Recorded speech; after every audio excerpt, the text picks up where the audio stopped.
y a tout d'abord un principe de séparation entre les églises, et pas simplement l'Église catholique, les églises et l'État. C'est un principe tout à fait essentiel et qui tranche avec ce qui existait avant 1905, le système concordataire qui avait été établi par Napoléon Ier et qui reposait sur une alliance entre l'État et les églises. Et puis il y a un second principe, qui est un principe extrêmement important, qu'on oublie souvent, qui figure dans l'article 1er de la loi de 1905, c'est l'affirmation de la liberté de conscience associée à la liberté des cultes.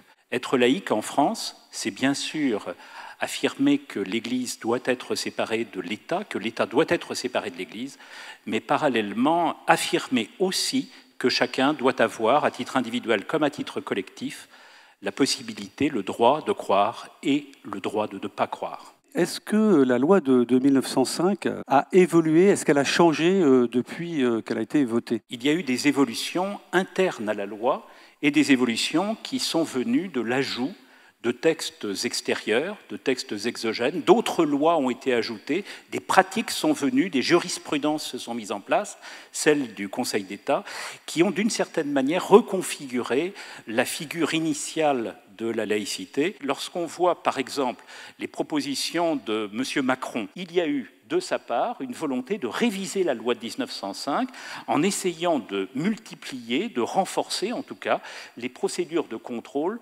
sur l'expression religieuse.